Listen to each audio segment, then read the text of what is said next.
सागर में हम आपके लिए लेकर आए हैं कक्षा 9 दो बैलों की कथा, जिसके लेखक मुंशी प्रेमचंद जी हैं।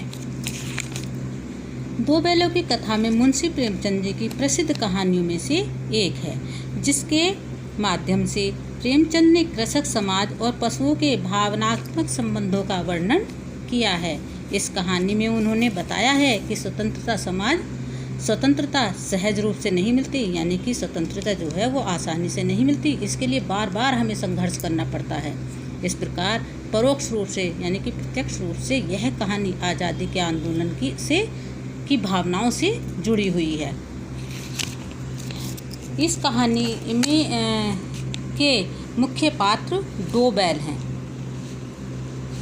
इस कहानी के मुख्य पात्र दो बैल हैं, जिनका नाम हीरा और मोती है। दोनों बैल झूरी किसान के हैं। झूरी उनकी अच्छे से देखभाल करता है। वे भी झूरी को बहुत मन से प्यार करते हैं, यानी कि झूरी बैलों को प्यार करता है और बैल भी किसान को बहुत ज़्यादा प्यार करते हैं। दोनों में ही घनिष्ठता है, दोनों में ही घनिष्ठ संबंध है। एक बार झूरी ने हीरा और मोती को अपने साले के साथ अपनी ससुराल भेजने का निश्चय किया। उन्हें यह पसंद नहीं आया किन्हें, बैलों को। रात को दोनों अपना रस्सा खोल करके वहाँ से भाग आए। सुबह झूरी के घर पहुँच गए। झूरी ने उन्हें कट से गले से लगा लिया। झूरी ने जब देखा कि दोनों बैल यहाँ आ गए हैं तो उन्होंने क्या है, उसने गले से लगा लिया, दोनों बैलों को गले से लगा लिया।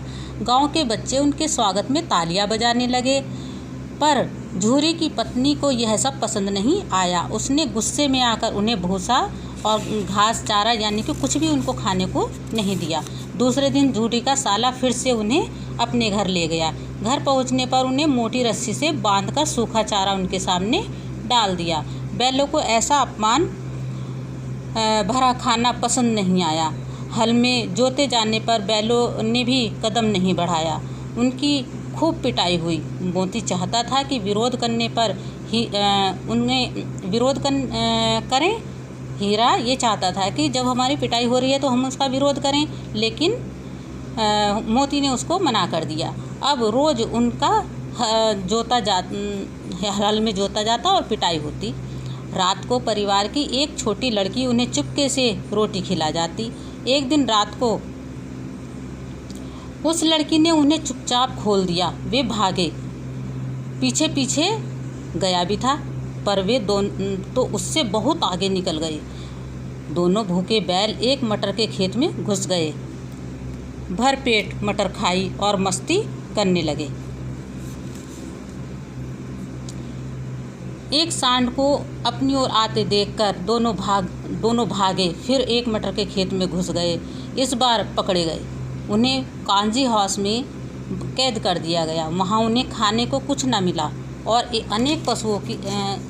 वहाँ अनेक पशु भी थे। भूखे प्यासे मुर्दों से पड़े रहे। रात को दोनों ने मिलकर दीवार तोड़ी और सभी जानवरों को वहाँ से मुक्त कर दिया। हीरा का बंधन नहीं खुल पाया, यानी कि जो हीरा की रस्सी थी वो नहीं खुल पाई, इसलिए मोती भी वहाँ रह गया। सुबह उनकी खूब मरम्मत हुई और मोती को भी बांध दिया गया। सप्ताह भर उनकी हड्डियाँ निकल आई। नीलामी में उन्हें एक कसाई ने खरीद लिया, यानी कि जब उनको कुछ खाने पीने को नहीं दिया गया तो वो दोनों बहुत कमज़ोर हो गए और बाद में उन्हें एक कसाई को बेच दिया गया। दोनों दुर्बल थे, डर से काँप रहे थे। चलते चलते उन्हें रास्ता कुछ परिचित सा लगा। वे समझ गए कि यह उनके घर की राह है। वह दौड़कर झूरी के घर अपने स्थान पर आ गए। दोनों को देखते ही झूरी ने उन्हें प्रेम किया। तभी कसाई आया। दोनों में बहस हुई। मोती ने उस पर सींग से वार किया। किस पर? कसाई पर। मोती ने कसाई पर सींग से वार किया और उसका पीछा किया। किसका? कसाई का। और उसको गांव से बाहर निकाल दिया। वे अपने स्थान पर खुश थे। उन्हें झूरी ने खली, भूसा, चोकर, दाना खाने को दिया। गांव में उत्सव हो गया। झूरी की पत्नी ने भी उन्हें माथा चूम लिया।